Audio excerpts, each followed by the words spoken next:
फरमाते हैं कि क़यामत के दिन एक अज़दहा पीछा करेगा उसका जिसने ज़कात नहीं दी, और वो पसीने में शराबोर होगा, भाग रहा होगा, हाँप रहा होगा, आखिर में भागते भागते थक जाएगा। और वो अज़दहा उसके ऊपर जैसे ही हमला करेगा तो अपने आप को बचाने के लिए वो अपना हाथ उसके फने पे रख देगा, और वो इतना बड़ा अज़दहा होगा कि उसके हाथ को चाब लेगा, और इस तरीके से वो उसके हाथ को चाब रहा होगा जैसे हमारी और आपके घरों पे पलने वाले जानवर चारों को चाबते, जैसे ऊंट चारे को चाबता, ऐसे। तो वो रोते हुए कहेगा, तू कौन है, मेरा पीछा कर रहा है, मैं तुझसे जान बचाते बचाते भाग भाग के थक गया हूँ, आखिर तू कौन है?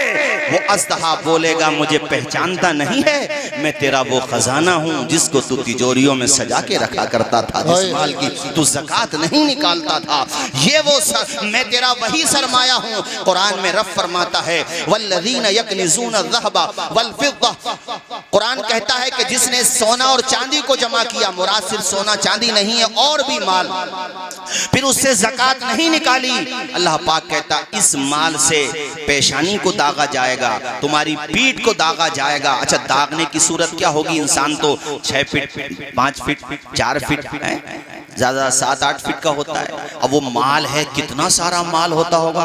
तो हदीसों में आया, वो किताब हदीस की जो शुरुआत हैं उसमें आया कि उस माल की तख्तियाँ बनाई जाएंगी, तख्तियाँ बड़ी बड़ी, और इंसान के जिस्म को बड़ा कर दिया जाएगा, फैला दिया जाएगा, वो जितना माल उसके पास था ना उतना फैला दिया जाएगा उसको खूब, और फिर वो तख्तियाँ उसके जिस्म पे लगाई जाएंगी, आग में तपाया। ये दुनिया की जो आग है ना, ये क्या है? दुनिया की आग जहन्नम की आग का 70वां हिस्सा है दुनिया की आग। सोचियो जरा, 70 हिस्से ज्यादा गर्म है जहन्नम की आग, उसको जो है तपाया जा रहा है। उस आग में उस माल को, जिस माल पे तुम्हें बड़ा नाज है, 2 रुपए देते हुए तुम्हारी, मैंने एक मौके पर कहा था कि गरीब लोगों से मदरसा चलता है, सारे अमीरों को तो मैं नहीं कहता, दीन का काम किसी ठेकेदार या किसी मालदार की वजह से नहीं रुकता। ये तशरीफ फरमा यहाँ इंतजामिया हजरत मौलाना साजिद साहब क़िबला, हाजी जफीर साहब हैं, और जनाबे वाला और भी हमारे इंतजामिया, उस वक्त मैं भी साथ घूमता था, हमारे इमरान भाई अल्लाह जन्नत नसीब करे। हम जब पूरे इलाके में जाते थे, जिनसे उम्मीद होती थी वो उतना नहीं देते थे, जिनसे उम्मीद नहीं होती थी वो उनसे ज्यादा पेश कर दिया करते थे। तब मैंने कहा था, रब चाहता ही नहीं है जिससे नाराज होता है कि उसका माल राह खुदा में खर्च करे। बेशक सही बात, अल्लाह चाहता ही नहीं है कि इसका माल राह खुदा में लगे। हर किसी का माल राह खुदा में नहीं लगता। कारून पे इतने खजाने थे कि उसके खजानों की चाबियां ऊंटों के कजावों में रख, खजानों की चाबियां ऊंटों के खजानों में रख के, यानी ऊंटों के कजावों में रख के जाती थी। लेकिन ज़कात ही का तो मुनकिर हुआ वो, वरना रिश्तेदारी में तो हजरत मूसा अलैहिस्सलाम का चचाजाद या तायाजाद होता था वो, लेकिन उसने मना कर दिया। नतीजा क्या ये निकला? खुद भी जमीन में धंस गया, खजाना भी जमीन में धंस गया, माल भी वही बाकी रहेगा। जिस माल से खर्च करते रहोगे, जैसे कुएं से तुम पानी निकालना बंद कर दो, उस कुएं में बदबू पैदा हो जाएगी। फ्रिज में पानी रख दो और वो पानी निकालो ही नहीं, उस पानी में बदबू पैदा हो जाएगी। ऐसे ही वो माल, जिस माल से ज़कात ना निकाली जाए, जिन फसलों से उश्र ना निकाला जाए, वो भी एक न एक दिन तबाही और बर्बादी के दहाने पर पहुंच कर ही रहेंगे। और ये मान भी लो कि दुनिया में तुम्हें उस तबाही का सामना करना पड़े या ना पड़े, मगर आखिरत के मैदान में उस तबाही का सामना जरूर करना पड़ेगा। लेकिन अफसोस ये होता है कि हमारे मुस्लिम मुआशरे में, मुस्लिम समाज में जिन लोगों के पास अल्हम्दुलिल्लाह काफ़ी तादाद में मालो सरवत मौजूद है, उनमें एक बड़ी तादाद है जो बराए नाम राह खुदा में खर्च करते हैं, वरना वो खर्च करना नहीं चाहते। मैंने कुरान की आयत पढ़ी, अल्लाह कहता है अमानतें सुपुर्द करो उन्हें जो अमानतों के अहल है।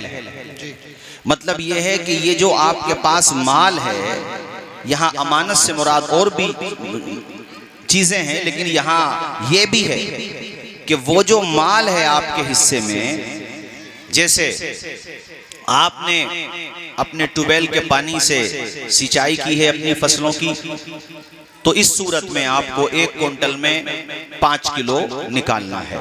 1 क्विंटल में 5 किलो, 20वां हिस्सा। जाहिर है हम लोग ट्यूबवेल से ही ज्यादातर इस वक्त सिंचाई करते हैं फसलों की। तो ये 1 क्विंटल में 5 किलो जो बन रहा है ये आपको निकालना है। तो ये जो आप निकाल रहे हैं, राहे खुदा में खर्च कर रहे हैं, या साल पलटने पे 40वां हिस्सा सोना चांदी या उसके अलावा जो आपके पास माल है जो जिसमें ज़कात बनती है, वो माल जिसको माले नामी कहते हैं, तो उसमें ज़कात जो आपने निकाली वो माल आपका था ही नहीं। आपको देते हुए क्यों भारी लग रहा है? वो आपका नहीं था, वो अमानत था आप पर, वो था उन्हीं का जिन्हें आपने दे दिया है। जी। वो अल्लाह ताला ने आपकी अमानत का इम्तिहान लिया है। अल्लाह पाक कादिर मुतलक है, वो चाहे तो उस माल को डायरेक्ट मुस्तहिकीन को अता फरमा दे, मगर वो ये चाहता है कि मेरे बंदो मैं तुम्हें अता कर रहा हूं तो तुम इस माल में से वो हिस्सा जो दूसरों का है, जो मुस्तहिकीन का है, वो हिस्सा उन तक पहुंचाओगे कि नहीं पहुंचाओगे? तो 1 लाख में आपने 2500 रुपए जब निकाले तो उसको ये ना सोचो कि मैंने अपना माल दिया है, बल्कि ये कहो जिसका था उसे मैंने पहुंचा दिया।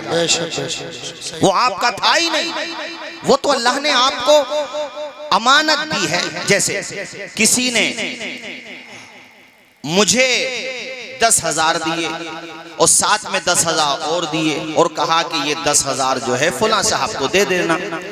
अब मैं अगर वो 10,000 जो मुझे दिए वो तो मेरे हैं, बाकी देने वाले ने मुझसे कहा कि ये 10,000 फुला को दे देना, तो मैं जब वो पैसे उन्हें दे रहा हूं तो इसमें मेरा क्या एहसान है? ये तो थे ही उनके। बोलो भाई, ये तो ऐसे ही फसलों का उश्र हो या ज़कात हो, ये आपका है ही नहीं। ये तो जो मुस्तहिकीन हैं, जिन्हें आपने देना था या दिया, ये तो उन्हीं का था। तो बड़े खुश नसीब हैं वो साहिबाने सरवत, वो मालो दौलत वाले जो हजरत उस्मान गनी के रास्ते पर चलकर जन्नत में जाने का सामान कर रहे हैं। और बड़े बदनसीब हैं वो लोग जिन्होंने दूसरों का माल, वो दूसरों ही का है, मैंने शुरू में बता दिया तमहीद में, दूसरों का माल खा लिया, उन्हें देना भारी लगा। अरे ये तो खुदा का एहसान है हमारे ऊपर कि उसने हमारे हाथ से दिलवा दिया, वो डायरेक्ट दे सकता था। तो मैं औरतों से भी कहूंगा, चूंकि उन पे जेवरात होते हैं, मर्दों से भी कहूंगा कि ज़कात देने में कभी कंजूसी का मुजाहिरा न करो। ये अमानत है आपके पास गरीबों की, उनके पास जाना है जो इसके मुस्तहिक हैं। इसके हवाले से लापरवाही नहीं होना चाहिए। हमारे मुसलमानों में इतने मालदार लोग हैं कि वो करवट बदल दें तो बड़े बड़े इदारे चलने लगेंगे। वो अगर तवज्जो दे दें तो गुर्बत खत्म हो जाएगी अहले ईमान की। मगर अफसोस ये होता है कि जब तक बंदे के पास नहीं होता वो ये सोचता है कि काश मेरे पास होता, और जब आ जाता है तो फिर देते हुए उसे मौत आती है। राह खुदा में खर्च करते हुए उसे बड़ी परेशानी महसूस होती है। जैसे बुखारी शरीफ में एक पिछली उम्मतों के हालात के हवाले से एक हदीस है कि 3 लोगों का अल्लाह ताला ने इम्तिहान लिया, तीनों बड़े गरीब थे। वो उनमें से एक कोड़ी था, कोड़ का मरज था उसे। उसके पास एक फरिश्ता इंसान की शक्ल में आया और उसने उस पे दस्ते अपना यानी हाथ फेरा, जिसकी वजह से अल्लाह ने उसको बीमारी से दूर कर दी, यानी शिफा दे दी। और साथ ही में उसने एक ऊंटनी उसको दी। एक दूसरा था, वो पैदाइशी तौर पे उसके सर पे बाल नहीं थे, बड़ी परेशानी थी उसे, मतलब मर्ज की शक्ल में ऐसा था। तो उसके सर पे फरिश्ते ने हाथ फेरा, वो भी ठीक हो गया, उसको गाय दी गई। इन दोनों में से एक को गाय दी गई, एक को ऊंटनी, यानी कोड़ का जिसको मरज था वो, और जो पैदाइशी तौर पे बालों की दौलत से महरूम था वो। इन दोनों को, एक को गाय एक को ऊंटनी। एक नाबीना था, उसके आंखों पे हाथ फेरा गया, अल्लाह ने उसको बीनाई दे दी। उसको फरिश्ते जो इंसानी शक्ल में आया था उसने उसको बकरी दी। तीनों के लिए उसने बरकत की दुआ की। चंद ही सालों में धीरे धीरे वो उनके घर पे अल्लाह ने इतनी बरकत दी, इतनी बरकत दी। एक एक आदत थे इनके पास यानी ऊंटनी, ये गाय और ये बकरी, उनकी नस्ल इतनी चली कि उनकी नस्ल के साथ साथ इनका कारोबार चल गया। ये अपने अपने क्षेत्र के रईस आजम हो गए, बड़ी मालियत हो गई। जब तक था नहीं रोते थे, लेकिन जब सरमाया मिला फिर अल्लाह पाक ने इनका इम्तिहान लिया। दोबारा से फिर वो एक साइल की शक्ल में आया, फरिश्ता इंसानी शक्ल में, साइल की शक्ल में, मांगने वाले की शक्ल में। वो गया उसके पास जिसको कोड़ का मरज था, जाकर के कहा कि भाई मैं मुस्तहिक हूँ, मुझे जरूरत है, तुम्हारे पास माशाल्लाह काफी ऊँटनियां हैं, काफी सरमाया है, एक ऊँटनी मुझे दे दो, अल्लाह तुम्हारे कारोबार में बरकत दे। तो उसने नहीं दिया। देखिए इंसान कैसे अपनी फितरत बदलता है, मना कर दिया। उसने कहा नहीं मैं क्यों दूं। उसने फिर याद दिलाया, अरे कभी ऐसा भी तो होगा कि तुम परेशानी में रहे होगे। तो मालूम उसने क्या कहा पलट के, कहा परेशानी तो मेरे खानदान ने न देखी, मैं तो पैदाइशी ही मालदार रहा हूँ, पहले ही से इतना मालदार रहा हूँ। यानी कैसे इंसान अपनी औकात भूल जाता है। और उसने बहरहाल कुछ नहीं दिया, तो उसके साथ वही हुआ जो होना था, सब बर्बाद हो गया, तबाह हो गया। बाद में रोने से क्या होता है। फिर वो गया उसके पास जिसको पैदाइशी तौर पर मैंने बताया था ना कि बालों की दौलत से वो महरूम था, तो वहां पे भी उसने यही उल्टा जवाब दिया। आखिर में वो गया उस नाबीना के पास जिसको अल्लाह ताला ने बीनाई अता फरमाई थी, उससे जाकर के उसने यही सवाल किया जो इन दोनों से किया था। तो वो हाथ पकड़ता है और कहता है पहले तो आप खाना तनावुल कीजिए। जितना उससे हो सका उसने मोहब्बत से नवाजने की कोशिश की। उसके बाद कहा सिर्फ एक बकरी नहीं, जितने चाहो रेवड़ ले लो, जितनी चाहो दौलत दे दो, चूंकि मैं वो वक्त नहीं भूला हूं कि जब मेरे पास खाने को एक लुकमा नहीं था। वो खुदा जिस खुदा के नाम पे तू मुझसे मांग रहा है, उस खुदा के नाम पर, यानी उनके जवाब का खुलासा ये निकलेगा कि उस खुदा के नाम पर माल क्या चीज है, अगर मांगेगा तो मैं जान भी पेश कर दूंगा। सुभान अल्लाह। बेशक तो अल्लाह ताला ने उसका जो सिलसिला था वो बाकी रखा, वैसे ही बाकी रहा। इसलिए मेरे साथियों, तुम्हारी चौखटों तक मदरसे वाले जाएं या और कोई जाए, अगर वाकईतन वो अहल हैं तो उनको आप पेश कर दिया करो। हमारे मोहतरम हाजी इशरत साहब तशरीफ फरमा, माशाल्लाह बहुत खर्च करते हैं राह खुदा में, अल्लाह शाद हो। और इंतजामिया तमामी हजरात, हमारे सदर साहब और जनाबे वाला, और मैं ये सबसे कह रहा हूँ, कोई भी हो, कसे बाशत कुजा बाशत, अगर अपने माल की ज़कात नहीं निकालोगे तो इसका अफसोस तुम्हें आज नहीं होगा, लेकिन मरने के बाद जरूर होगा। इस औलाद के लिए छोड़ के जा रहे हो जो जीते जी तुम्हारी कदर नहीं करती, बाद मरने के क्या कदर करेगा। सही बात इमरान भाई, जो जीते जी कदर नहीं कर रही, जिसे जीते जी कोई एहसास नहीं, वो बाद मरने के तुम्हारे नाम पे खर्च करेगी। इसलिए अपने माल की ज़कात देने का हौसला पैदा करो। इतने लोग बैठे यहाँ, अगर मैं किसी को खड़ा करूं और ये कहूं कि भाई हम आपको ज़कात के पैसे देंगे, आप उन पैसों को ले लेना, कितना बुरा लगेगा यार, हजरत हमें ज़कात का पैसा खिला रहे हो आप। मैंने आपको ज़कात का पैसा देने की बात की तो आपको बुरा लग गया, लेकिन आपके माल में जो 40वां हिस्सा ज़कात का है वो तो आप खुद खा रहे हो, वो भी तो ज़कात ही का है। अरे मेरी बात समझे कि नहीं समझे आप, वो भी तो ज़कात ही का है। तो मैंने दिया तो आपने नहीं लिया, लेकिन अपने माल में जो दूसरों का हक है वो आपने खा लिया। तो ज़कात तो खाली ना रहे। इस्लाम ने ज़कात का कॉन्सेप्ट इसलिए दिया था ताकि किसी बेवा को गुर्बत की वजह से परेशानियां उठाना ना पड़े, ताकि किसी गरीब बेटी को पैसे न होने की वजह से जिंदगी भर घर पे बैठे रहना ना पड़े, ताकि किसी यतीम को यतीमी की वजह से जहालत के अंधेरे में न ढोक दिया जाए। ज़कात का कॉन्सेप्ट इसलिए दिया गया था ताकि मुसलमानों में भीख मंगे पैदा ना हो, बल्कि उनके हाथों में कलम की दौलत हो। इस्लाम में ज़कात का कॉन्सेप्ट इतना प्यारा कॉन्सेप्ट है, अगर सारे साहिबाने सरवत, सारे साहिबाने निसाब ज़कात देने लगे तो अहले इस्लाम की गरीबी खत्म हो जाएगी। बेशक। नारे तकबीर, नारे रिसालत, उलमाए अहले सुन्नत, मसलके आला हजरत, ताजदारे हरम कॉन्फ्रेंस मौलाना तौसीफ रज़ा मिसबाही। सुभान अल्लाह। ये देखो अबू बकर सिद्दीक, सुभान अल्लाह, नबी के सहाबा, ये हजरत उस्मान गनी, ये हजरत मौला अली, ये हजरत उस्मान। जितना होता नहीं था उससे ज्यादा राह खुदा में खर्च करने की कोशिश करते थे। सिर्फ वो पैसा नहीं देते थे जो फर्ज है, उसके अलावा भी देते थे। और कितना देते थे? इमाम अबू ईसा तिरमिजी अल-मुतवफ़्फ़ा 279 हिजरी सुनन तिरमिजी के अंदर ये हदीस शरीफ लेके आए। माशाल्लाह हमारे उस्ताजुल कुर्रा हजरत कारी लईक साहब क़िबला भी तशरीफ फरमा है। माशाल्लाह अल्लाह जज़ाए खैर दे, बच्ची की उम्र में खूब बरकतें अता फरमाए। तवज्जो फरमाइए हजरात, अबू ईसा तिरमिजी अल-मुतवफ़्फ़ा 279 हिजरी, ये इसमें सुनन तिरमिजी में ये हदीस शरीफ ले, और भी बहुत सारी किताबों में। हदीस क्या है? अल्लाह के पैगंबर ने ऐलान फरमाया कि राह खुदा में अपना अपना सरमाया पेश करो। मौका ऐसा था कि हजरत उमर के पास उस वक़्त दौलत बहुत थी, बड़ा सरमाया था, तो उन्होंने हर जो भी जौ थे, खजूरें थीं, पैसे थे, और घर पे कपड़े, यहाँ तक के खाने पीने का सामान जो भी था उसमें से 2 हिस्से किए। जोर से बोलो, कितने हिस्से किए? सारे लोग बोलो ना यार, आप याद रखो इस बात को। कितने हिस्से किए? 2 हिस्से। आधा हिस्सा घर के लिए छोड़ा, आधा हिस्सा रसूलुल्लाह की बारगाह में लेकर के हाजिर हो गए। आधा, यहाँ 40 में नहीं दिया जा रहा, वो 1 लाख में से 50,000 लेकर के आ रहे हैं। फारूक भाई, 1 लाख में से 50,000, किसी के पास 1 करोड़ हो तो 50 लाख लाके दिखाया आज के जमाने में। मगर ये फारूक आजम का कलेजा था। उन्होंने कहा कि आज तक नेकियों में हजरत अबू बकर आगे रहे हैं, आज मौका मिला है नेकियों में मैं आगे बढ़ूंगा। उनमें मुकाबला होता था तो नेकियों का होता था। वो चाहते थे कि नेकियां हम ज्यादा करें। आधा सरमाया लेकर के बारगाह रिसालत आम में पहुंचे तो वहां क्या देखा? अबू बकर सिद्दीक अपना पूरा सरमाया लेकर के आ गए, पूरा माल लेकर के आ गए हैं।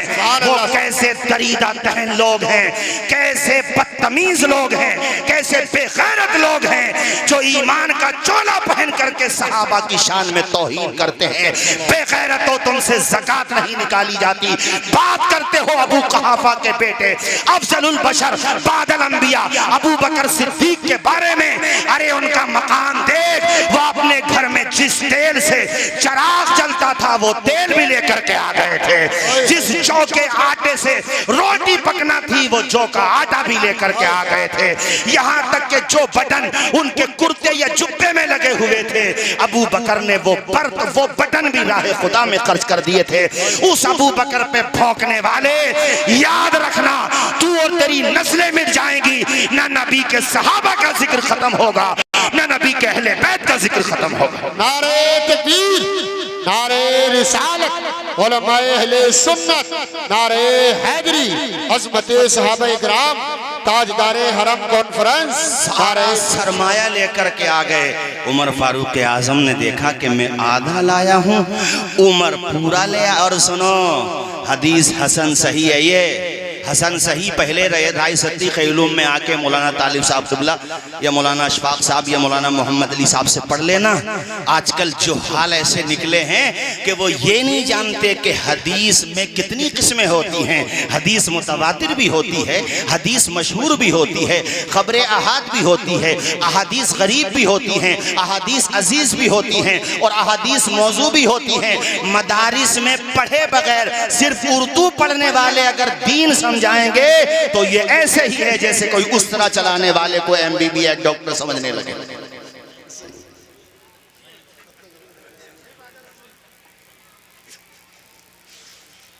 कैसा दौर आ गया भाई, जिसके मुंह में जो आ रहा बोल रहा, कोई पूछने वाला नहीं।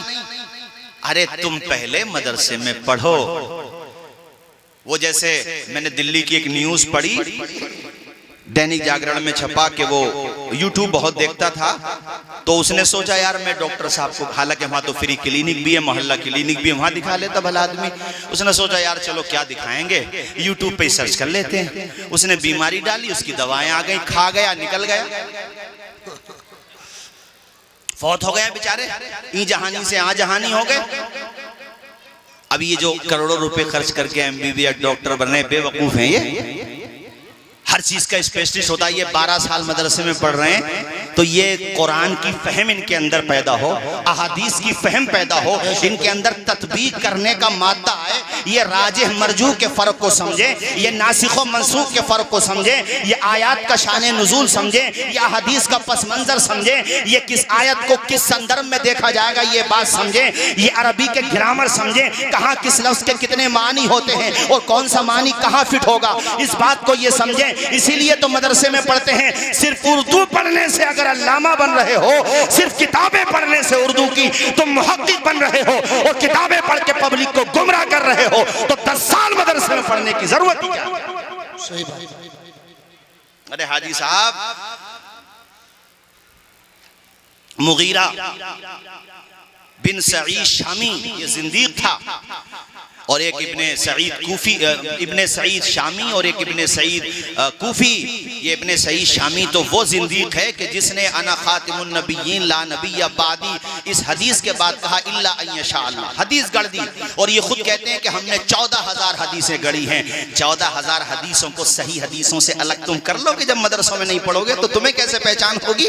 अरे मदरसों में पढ़ते हैं तो वो पहले ये पता करते हैं कि ये हदीस हमें जिनके जरिए आई थी वो कैसे थे, उन्हें डिटेल मालूम होती है कि यहां तक ये हदीस। और झूठे मुकर्रिर, फर्जी मुकर्रिर, जिन्हें शऊर नहीं, गुमराह करने वाले लोग अहादीस अहले बैत के फजाइल में गढ़ें या सहाबा के फजाइल में गढ़ें, वो एक्सेप्ट नहीं है, वो कबूल नहीं किया जाएगा। इसलिए कि सहाबा भी सच्चे, अहले बैत भी सच्चे, और सच्चों के लिए झूठी बातों की जरूरत नहीं होती, सच्ची दलीलें ही बहुत है हमारे पास अल्हम्दुलिल्लाह। और झूठा बहुत बड़ा, झूठा तो झूठा होता है, जैसे इमाम अहमद इब्ने हम्बल और यहया इब्ने मईन बहुत बड़े अइम्मा हैं, आप सब जानते हैं। इमाम अहमद इब्ने हम्बल को तो सभी जानते हैं, अल-मुतवफ़्फ़ा 241 हिजरी यानी 241 हिजरी में वफ़ात हुई। एक मस्जिद में नमाज पढ़ने गए तो वहाँ खतीब साहब तकरीर कर रहे थे, और खतीब साहब ने सनद ही यहाँ से शुरू की कि मैंने ये हदीस सुनी अहमद इब्ने हम्बल से, मैंने ये हदीस सुनी अहमद इब्ने हम्बल से, और उन्होंने ये हदीस सुनी मामर से, और उन्होंने ये हदीस सुनी, आगे की सनद पढ़ी। अब वो एक दूसरे का मुंह देख रहे हैं कि यार ये हदीस हमने तो बयान नहीं की। जो हदीस उन्होंने पढ़ी, कहा ये हदीस हमने तो बयान नहीं की। खैर वो नमाज हुई तो बाद में वो खतीब साहब के पास पहुंचे, मुकर्रिर साहब के, कि भाई ये जो हदीस आप पढ़ रहे थे, आपने मेरा हवाला दिया, मैं अहमद इब्ने हम्बल हूँ, ये यहया इब्ने मईन है, आपने जो है हमारे हवाले से कि हमने तो ये हदीस बयान नहीं की। तो वो इतना बड़ा मक्कार था, कहने लगा दुनिया में सिर्फ एक ही अहमद इब्ने हम्बल है क्या? और भी तो अहमद। अजी कुल मिला के उसने पब्लिक को अपने जैसा कर लिया, और उन्हें ये कहना पड़ा कि भाई हाँ और भी अहमद इब्ने हम्बल। तो आज भी कुछ झूठों के चक्कर में कुछ लोग आ जाएं तो समझ लो ये सिलसिला नया नहीं है, पुराना है। बिल्कुल बिल्कुल। फर्जी बातें करने वालों का सुन, मैं हदीस सुना रहा हूं, यहां से लेके पूरी दुनिया में उंगली रख के दिखवा इस हदीस पे जो मैं सुना रहा हूं। सुनने तिरमिजी, इमाम अबू ईसा तिरमिजी अल-मुतवफ़्फ़ा 279 हिजरी इस हदीस को लाए। हजरत उमर फारूक आजम ने देखा कि पूरा सरमाया लेकर के आ गए, रसूल पाक की चश्माने माज़ाग आंसुओं से तर।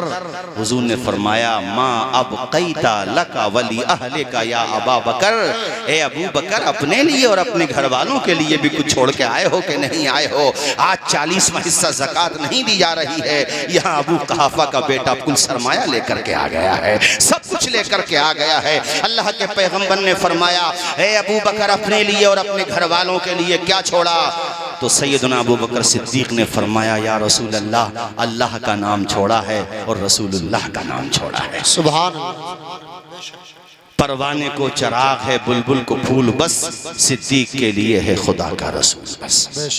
सब कुछ खर्च कर दिया रहा है खुदा में, और उसका इनाम अल्लाह ने कैसे अता फरमाया कि दुनिया में रहे तब भी हुजूर के साथ रहे, और आज कब्र में आराम फरमा रहे हैं तब भी हुजूर के साथ, खजान के साथ तब भी हुजूर के साथ हैं, यानी दुनिया में रहे तब भी हुजूर के साथ रहे। और आज यारे मज़ार हैं, क्या मकाम अल्लाह ने दिया, ऐसे ही मकाम नहीं मिलता है, कुर्बानियाँ देना पड़ती हैं। आप सबसे मौजू चल रहा है ज़कात का और उश्र का, आपकी चौखटों तक जामिया इस्लामिया खैलूम रायसती के मुंतज़िमीन या किसी और इदारे मकतब के मुंतज़िमीन पहुँचें तो इनका एहसान अदा करो कि आना तो हमें था मगर शुक्रिया आप तशरीफ़ ले आइए, ले आए 2-4 कप चाय पियो, उसके बाद चले जाना। अच्छा, बाज़ लोगों से मैं कहता हूँ भाई मौलाना साजिद साहब मत दो, ठीक है नहीं दे रहे मत दो, मगर चेहरे तो भोपाल के बटुओं की तरह मत करो।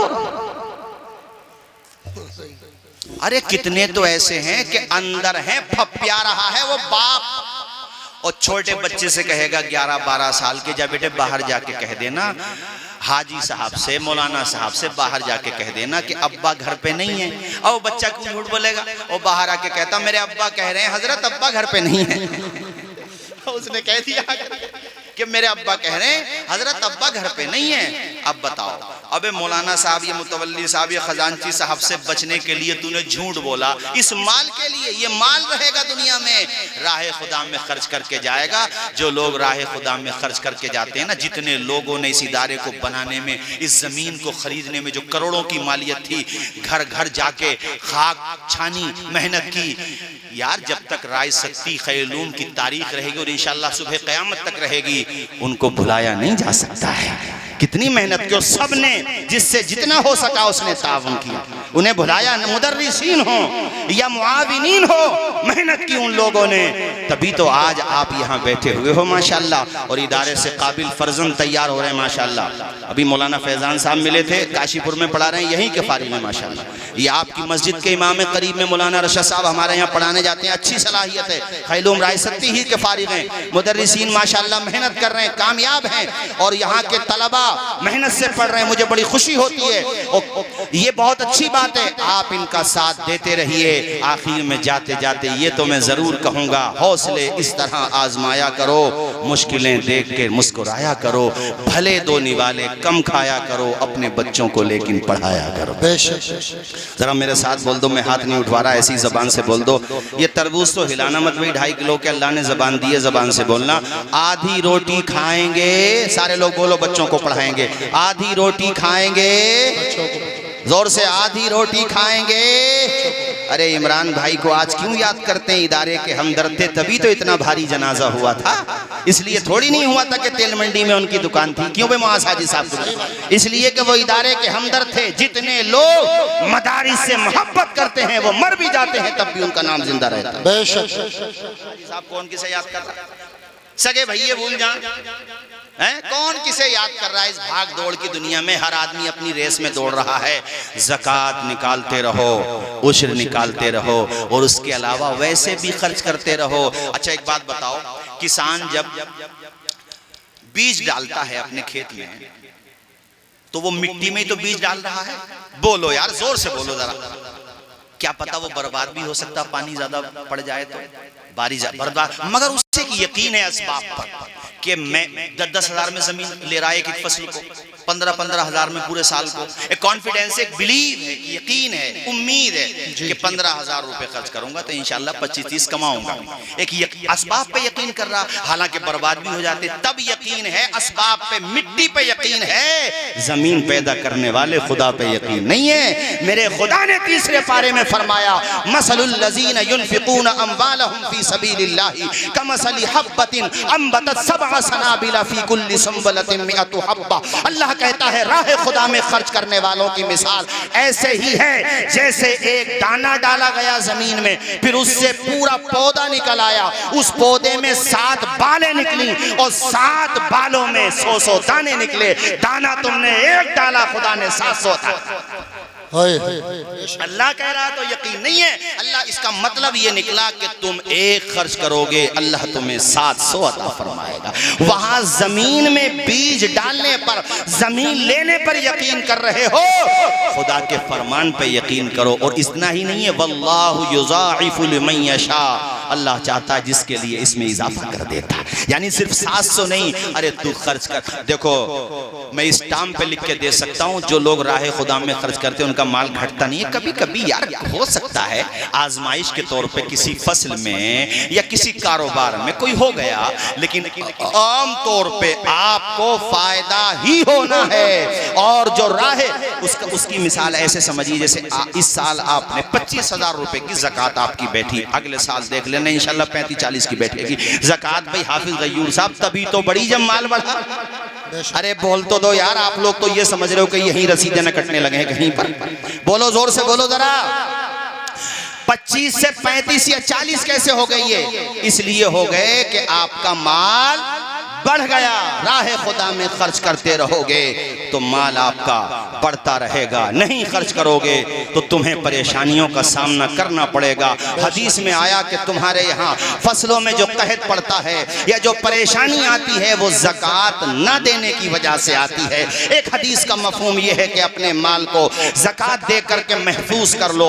यानी जब तुम ज़कात दे दोगे तो गोया कि आपने अपना बाकी माल भी खुदा के ज़िम्मे करम पर दे दिया है, उसकी हिफाजत खुदा फरमाएगा। और साहिबो राह खुदा में खर्च करते रहो और अपना माल भी बढ़ाते रहो, नेकियां भी बढ़ाते रहो, वरना ये माल तुम्हारे लिए वबाले जान बन जाएगा और आप कब्र में कुछ लेकर के नहीं जाएंगे।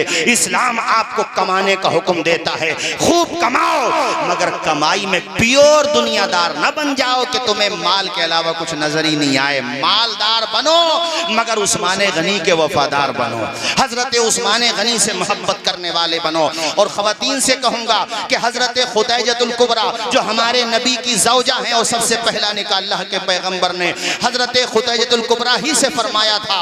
वो कैसी ताजरा थी, कितनी असीम खातून थी, इतना सरमाया था कि माल का ढेर इधर भी लगा हुआ होता, इधर भी लगा हुआ होता, बीच में कोई आदमी खड़ा हो जाता तो उस तरफ से नजर नहीं आता था। रब ने इतना सरमाया उन्हें अता फरमाया था। मगर अल्लाह के पैगंबर की ज़ौजा हजरत खदीजतुल कुबरा ने अपना सारा माल राह खुदा में खर्च कर दिया। औरतों से कहूंगा अपने जेवर की ज़कात निकालती रहो। तुम्हारे पास जो सरमाया है अगर तुम साहिबे निसाब हो तो उसका हक अदा करती रहो, वरना ये माल तुम्हारे लिए वबाले जान बनेगा, तुम्हारी आखिरत को तबाह बर्बाद कर देगा। जो बंदा राह खुदा में खर्च करता है अल्लाह ताला उसकी दुनिया भी आबाद फरमा देता है और आखिरत भी आबाद कर देता है। खैर बातें काफ़ी हो गई, आगे का भी प्रोग्राम चलना है। आखिर में जाते जाते मैं बताऊं, हजरत मौलाना राहत अजीज साहब मुझे बता रहे थे माशाल्लाह के 400 के करीब स्टूडेंट पढ़ रहे हैं स्कूल में भी, और माशाल्लाह स्कूल भी अच्छा चल रहा। और एक दूसरा स्कूल माशाल्लाह जो करीब ही में खुला है नाठेर से पहले, वो भी अपना ही स्कूल है। जितने भी स्कूल, मैं तो बल्कि ये कहता हूँ जगह जगह आप इदारे बनाओ, स्कूल बनाओ। हमने कहा था आधी रोटी खाएंगे, बच्चों को पढ़ाएंगे। माशाल्लाह बड़ी खुशी हुई मुझे अभी बताया कि यहाँ पर बड़ी अच्छी तालीम 400 के करीब माशाल्लाह बच्चे जो है स्कूल में पढ़ रहे हैं और मदरसे में भी बहुत शानदार तालीम हो रही है।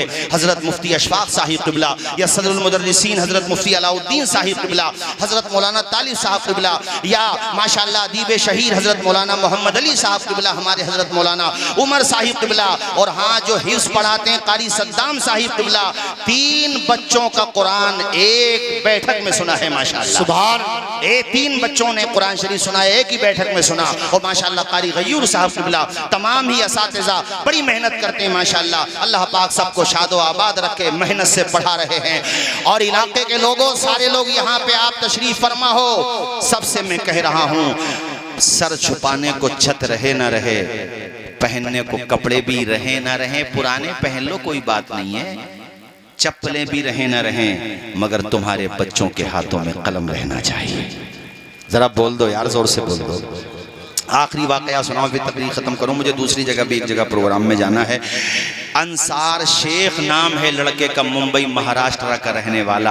अपने पापा के पास किसी मामले को लेकर के वो किसी विभाग में गया तो बेचारे गरीब आदमी था, रक्षा पोलर था, उससे घूस मांगी गई वहाँ, रिश्वत। उसे ये बात बड़ी बुरी लगी कि यार हम जैसे गरीब आदमी से रिश्वत मांगी जा रही है। पलट के जब आया कहा पापा मुझे पढ़ना ही है, बेटे ने कहा बेटे मेरे पास पढ़ाने को पैसे नहीं, तू क्या पढ़ेगा? कहा पापा इतना पढ़ूंगा कि तुम्हारा नाम सिर्फ मुंबई महाराष्ट्र में नहीं रहेगा, पूरे इंडिया में तुम्हारा नाम हो जाएगा। इतना कॉन्फिडेंस लेवल आदमी का मजबूत होना चाहिए, इंसान को मेहनत करना चाहिए। खैर उसने मेहनत की और अंसार शेख ने, जानते हो खुद वो अपने इंटरव्यू में बताते हैं कि मैं फुटपाथ पे सोता था, रास्ते पे जो साइड की जगह होती है पैदल चलने वालों की, मुंबई की सड़कों पे वो लड़का सोता था, यानी सर छुपाने को छत तक नहीं थी। कोचिंग सेंटर में जब पढ़ता था, खुद कहते हैं मुझे फीस पे करने के लिए पैसे नहीं होते थे तो मैंने एक होटल में काम किया, मैं लोगों के झूठे बर्तन धोता था, झूठे कप धोता था, चाय पीने के बर्तन, खाने के बर्तन, और मुझे बहुत बुरा लगता था, लेकिन मुझे यकीन था कि हीरे रोलने के लिए पहले मिट्टी में तपना पड़ेगा। कहता मैं जानता था कि सूरज की तरह बनना है तो सूरज की तरह जलना पड़ेगा। कहता है कि मैं जानता था कि मुझे हीरा बनना है तो पहले मुझे भट्टी में सुलगना पड़ेगा। रात में फुटपाथ पे सोता और जनाबे वाला दिन में झूठे बर्तन धो के जो उसको पैसे पर मंथ मिलते थे वो पैसे वो कोचिंग सेंटर वालों को दे देता था। कहता 17 घंटे में पढ़ता, 18 घंटे तक पढ़ता, खोने को कुछ नहीं था, बाप के माथे का पसीना मुझे सोने नहीं देता था। इसीलिए मैंने भारत के बड़े बड़े जलसों में कहा है कि नाम रोशन अमीरों के बेटे नहीं करते हैं, गरीबों के बेटे करते हैं। हाँ, उन अमीरों को मैं सलाम करूंगा जिन अमीरों ने अपने बच्चों को पढ़ाया और उनके बच्चों ने पढ़ के दिखाया, वरना अमीरों के जहन में तो ये बात बैठी होती है कि मेरा बाप बहुत मालदार है, पढ़ के क्या करूंगा। मगर उन अमीर बच्चों को सलाम करना पड़ेगा मौलाना साजिद साहब, जिन अमीर बच्चों ने पढ़ के दिखाया, अपने बाप की दौलत पे उन्होंने फख्र नहीं किया बल्कि वो काबिल बने, अपने हाथों में कलम लिया, आपने एजुकेशन हासिल की, नाम रोशन किया। और मेरे साथियों, अंसार शेख कहता है मैं मेहनत करता रहा, रात की तन्हाई में सोता था, नींद भी नहीं आती थी फिक्र में। और जानते हो वो किस चीज की तालीम हासिल कर रहा था? अपने इंडिया का सबसे नंबर 1 जो एग्जाम माना जाता है, यानी सरकारी एतबार से, उस एग्जाम का नाम यूपीएससी एग्जाम है, जिस एग्जाम को निकालने के बाद स्टूडेंट या तो डीएम बनता है या एसपी बनता है, एसडीएम बनता है, और मंत्रालय वो संभालते हैं, जैसे सचिवालय वो संभालते हैं, ये कह लो कि हुकूमत को वो चलाते हैं, दूसरे मुल्कों में राजदूत बन के जाते हैं। अंसार शेख कहता है रात में सोता था, नींद नहीं आती थी, ऐसा लगता था जैसे कोई मेरे कान में आके कह रहा हो हर पर पुकारेगा तुझे प्यार से 100 बार, दामन में उलझ कर तुझे रोकेंगे बहुत खार, दामन को बचाता हुआ खारों से गुजर जा, मंजिल तेरी आगे है बहारों से गुजर। सुभान अल्लाह, नारे तकबीर, नारे रिसालत, मसलके आला हजरत फैजाने गौसे आजम मौलाना तौसीफ रजा मिसबाही, ताजदारे हरम कॉन्फ्रेंस, नारे तकबीर, नारे रिसालत, मंजिल तेरी आगे है बहारों से गुजर जा। अंसार शेख कहते हैं जब मैंने यूपीएससी का पर्चा दिया, इतना शानदार मेरा पर्चा रहा, सो रहा था तो नींद नहीं आती थी मारे खुशी के, बस इंटरव्यू बाकी था। इंटरव्यू देने जब मैं गया, मेरे पास तो सलीके के कपड़े भी नहीं थे, उधर मेरे पापा रोजाना रक्षा चला करके अपने घर का खर्च चलाते थे। हमारे पापा से लोग कहते थे कहां से तुम्हारे बेटे ने तुम्हें बेवकूफ बना दिया, एक ऑटो रिक्शा खरीद के दे देते। अरे तो वो भी 100, 50, 500, 1000 रुपए कमा लेता, घर का बोझ कम होता, घर पे जो है आप अपनी हालत देखते। कहते कभी कभी मेरे पापा के पांव डगमगाते, मगर मेरी माँ की ममता को सलाम, जो फौलाद की तरह मेरे साथ खड़ी रही। मेरी माँ ने मेरे बाप से कहा हम 2 वक्त का खाना नहीं खाएंगे, 1 वक्त का खाना 2 वक्त में खा लेंगे, हम फाका कर लेंगे, मगर अपने अंसार को पढ़ा करके दिखाएंगे। ये माँ का ख्वाब था, माँ का अरमान था। और अंसार कहते हैं आंखों में अरमान लिया, मंजिल को अपना मान लिया, फिर मुश्किल किया आसान किया, जब ठान लिया तो ठान लिया। कहते मैं इंटरव्यू देने गया और इंटरव्यू देते हुए मैंने सारे सवालात के बेहतरीन जवाब दिए। यहाँ से जाने के बाद सर्च करना, मैं कोई फेक न्यूज़ नहीं सुना रहा हूँ। अभी हजरत अमान मियाँ साहब का फोन आया, उनकी मोहब्बत थी, फरमाने लगे आपने जो गोविंद जायसवाल का वाकया सुनाया, मैंने नेट पे जाके सर्च किया, यार जो आपने सुनाया वही मिला। मैंने कहा हजरत आप लोग एतमाद करते हैं, उलमा मुझ पे भरोसा करते हैं, उनकी मोहब्बत का बहुत बहुत शुक्रिया। अगर मैं भी फर्जी बातें सुनाऊंगा तो औरों की तरह हमारी भी क्लिप वायरल होने लगेंगी झूठी। ऐ भाइयों, ये झूठी न्यूज नहीं है, यहाँ से जाके देख लेना। अंसार शेख कहते हैं मेरा रब का करम हुआ, खुदा का फजल हुआ, अल्हम्दुलिल्लाह। सिर्फ 21 साल की उम्र में अंसार डीएम की पोस्ट तक पहुंच गया। जरा जोर से बोल दो यार सुभान अल्लाह, सुभान। सिर्फ 21 साल की उम्र में यार इंसान मेहनत करे तो क्या नहीं कर सकता। इसलिए मैंने आपकी तवज्जो दिलाई है कि आज पैगाम लेके जाओ और ये मन बना। एक तो ये झगड़े भी खत्म होने चाहिए। अब मैं बहुत क्लियर कह रहा हूँ, देखो आप मेरा मिजाज जानते हो, झगड़े भी खत्म हो, मिल बैठ के मामलात को हल करने का रास्ता निकालो, अपने बैठ के हल करो, बातचीत से हल करो, टेबल पे डायलॉग हो, चीज़ों को बातचीत से हल करने की कोशिश करो। और जो पैसा झगड़ों में खर्च करते हो वो बच्चों को पढ़ाने में खर्च किया करो। जरा जोर से बोलो ना यार, बच्चों को पढ़ाने में खर्च किया करो, एजुकेशन पे खर्च करो। वो चाइना की एक कहावत है कि मछली न दो, मछली पकड़ने का फन सिखा दो। मछली कब तक दोगे तुम उसे, हैं? इसलिए फन सिखा दो, वो खुद सीखे। तो बच्चों को सिर्फ आप हौसला न दो, उन्हें तालीम दे दो, उन्हें एजुकेशन दे दो, उनके हाथों में कलम दे दो। हमारे प्यारे नबी ने फरमाया अल इल्मु नूर, इल्म उजाला है। जैसे यहाँ पे अभी ये सब ऑफ हो जाए, लाइट सब बुझ जाए, खत्म हो जाए, अंधेरा होगा, कोई भी किसी का पॉकेट मार सकता है अगर चाहेगा तो। अंधेरे में कोई भी किसी को मार सकता है, लूट सकता है। ऐसे ही हमारी कौम है दरअसल जहालत में। इसलिए जो चाह रहा है भेड़ बकरियों की तरह हमें जो है जिधर चारा उधर लेके जा रहा, कभी इधर से उधर, कभी उधर से इधर। इससे कुछ नहीं होगा। जब तक तुम्हारे हाथ में कलम नहीं आएगा बात नहीं बनेगी। यार हथियार की चोट जो है ना ज्यादा नहीं होती है, भर जाती है। और हथियार कब तक काम करता है? इसलिए हम हथियार की बात नहीं करते, एजुकेशन की बात करते। कलम की नोक की जो ताकत होती है पत्थरों को कुचल के रख देती है, पत्थरों का सीना चाक कर देती है। क्या वजह है कि मेरे इमाम अहमद रजा 106 साल हो गए कारी नातिक रजा सलामी साहब, मगर आज तक उनके कलम की नोक का ये असर है कि वादी रजा की कोहे हिमालय रजा का है, जिस समत देखिए वो इलाका रजा का है। ये मुजद्दिद अल-फसानी सरहिंद शरीफ में आराम फरमा है। क्या वजह है कि शताब्दियां गुजर गई मगर उनका नाम आज भी जिंदा है।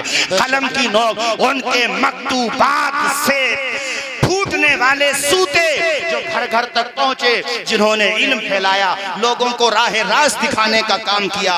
ए भाई बात यह है कि दामने मुस्तफ़ा से जो लिपटा यगाना हो गया, जिसके हुजूर हो गए उसका ज़माना हो गया। बेशक सुभान अल्लाह, माशाल्लाह हमारे फैजान फारूकी साहब। इसलिए हम कहते हैं आधी रोटी खाइए, बच्चों को अब एक दफा हाथ उठा लो ताकि मुझे लगे कि मैंने जो मेहनत की है पसीना भी मुझे आ गया। तो ऐसा तो नहीं है सरों से गुजर गई हो, इसलिए मुझे अंदाजा हो आधी रोटी खाएंगे बच्चों को। चलो भाई मेहनत तो कारगर हो गई। मुआज़ साजिद साहब किबला असरदार रहना चाहिए। हमारे कारी फरमान साहब माशाल्लाह, अल्लाह शाह मौलाना हसीब साहब किबला माशाल्लाह अभी भी कलाम पढ़ेंगे। मेहनत कामयाब रहना चाहिए।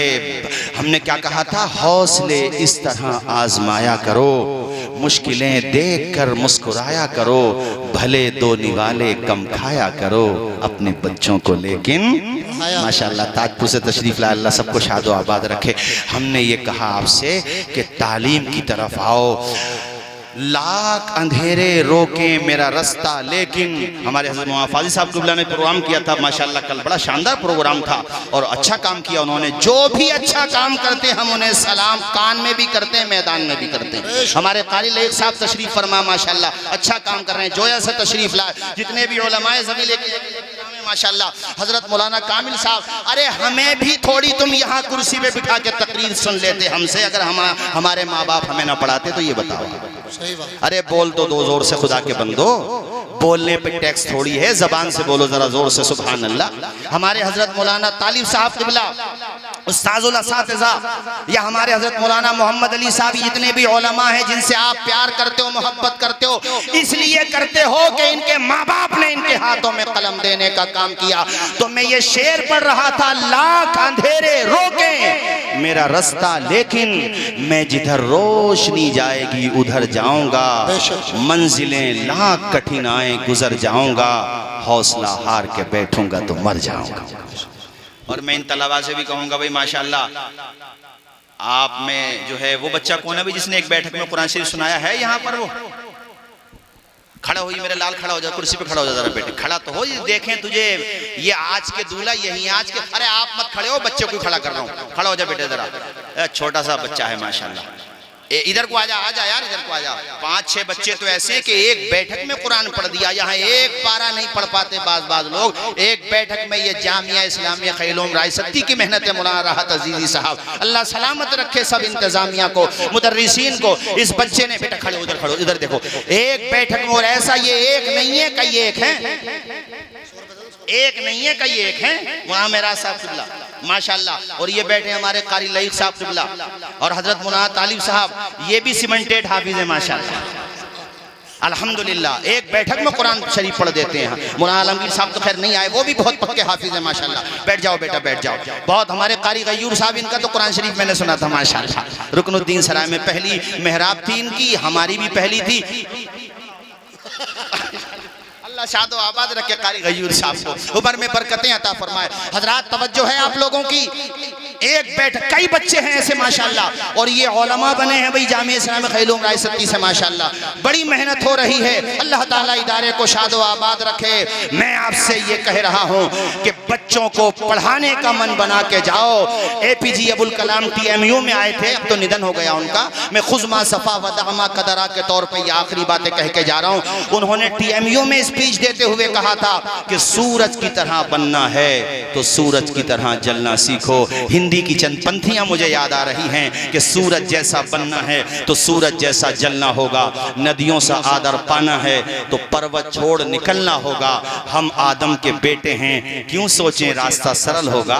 कुछ ज्यादा वक्त लगेगा, ये तुम्हारे लिए भी है, कुछ ज्यादा वक्त लगेगा, पर संघर्ष जरूर सफल होगा। हर एक संकट का हल होगा, वो आज नहीं तो कल होगा। कुछ किए बिना ही जय जयकार नहीं होती, मेहनत करने वालों की कभी हार फारूक भाई नहीं होती। और राहत इंदौरी साहब दुनिया में नहीं रहे, उनके 2 मिसरे मुझे याद आ रहे हैं कि परों को खोल, जमाना उड़ान देखता है, जमीन पे बैठ के क्या आसमान देखता है। अल्लाह शादो आबाद रखे। देखो हमने बहुत वक्त ले लिया आपका। खैर आप ये जहन में बिठाओ कि हम फाका करेंगे तो करेंगे कोई। अच्छा, अमीन मियाँ साहब किबला ने, हमारे पीरो मुर्शिद ने एक बात बड़ी अच्छी कही। फरमाया कि बेटा पढ़ेगा तो यकीनन वो भी काम करेगा, तो वो सिर्फ तन्हा पढ़ेगा, लेकिन बेटी पढ़ेगी तो पूरा खानदान पढ़ेगा। अरे जुमले पे बोलो ना यार, दोस्त कितना कीमती बात कही हजरत ने। इसलिए बेटियों को भी पढ़ाओ। जामिया फातिमा ज़हरा चल रहा, और भी बच्चियों के जो इदारे चल रहे हैं, बेटियों को भी पढ़ाओ। और बेटियों ने हर दौर में दीन का काम किया। कभी आप ये सोचो कि सिर्फ मर्दों ने काम किया, प्रधान, ऐसा नहीं है। बेटियों ने तो इतना नाम रोशन किया, मैंने कल सुनाया था, अगर उसका एक हिस्सा मैं ले लेता हूँ। इतना नाम रोशन किया है कि हफ्सा बिनते सीरीन, उनके बारे में लिखा है कि सिर्फ 12 साल की उम्र में वो कुरान की हाफिज मतालिब व मानी हो गई थी। यानी उन्हें उसका तर्जुमा भी, मतलब तफसीर भी जानती थी, सिर्फ 12 साल की उम्र में। और उनके बारे में लिखा हुआ है कि 2 दिन में खत्म कुरान कर लिया करती थी। और फन्ने क़िरात में अल्लाह ने उनको इतनी महारत दी थी, इतनी महारत दी थी। उनके भाई मोहम्मद बिन सीरीन, वो भी बहुत बड़े मुहद्दिस हैं, फरमाते कि फन्ने क़िरात में अगर कोई मेरे पास सवाल आता, मैं जवाब नहीं दे पाता था, अपनी बहन के पास जाता, मेरी बहन बगैर किताब में देखे ही उसका जवाब दे दिया करती थी। सुभान, जरा जोर से बोलो यार सुभान। सुभान। सुन लो भाई 2 मिनट और सुन लो, वक्त काफी हो ही गया। खैर, और ये अल्लामा इब्नुल जज़री की बेटी है सलमा। फरमाते हैं अल्लामा इब्नुल जज़री कि मेरी बेटी सलमा को फन्ने क़िरात में इतनी महारत है कि आज के ज़माने में कोई मर्द कारी मेरी बेटी से हमसरी का मुकाबला नहीं कर सकता। ऐसी माहिर थी वो फन्ने क़िरात में। और साथियों, इसलिए अपनी बेटियों को भी पढ़ाओ, अपने बेटों को भी पढ़ाओ। भूखे रह जाओ। उस दिन वहाँ पे बिलग्राम शरीफ में बड़ा अच्छा नारा दिया बादशाह मियां साहब किबला के साहबजादों ने। उन्होंने कहा ये नारा महरेरा का है कि आधी रोटी खाएंगे, बच्चों को पढ़ाएंगे। बिलग्राम ये नारा इसके साथ जोड़ता है कि फाका अगर करने की नौबत आएगी, दिन में रोजा रखेंगे, रात में नमाज पढ़ेंगे, मगर अपने बच्चों को जाहिल नहीं रखेंगे, उनके हाथों में कलम दे के जाएंगे। अस्सलाम वालेकुम।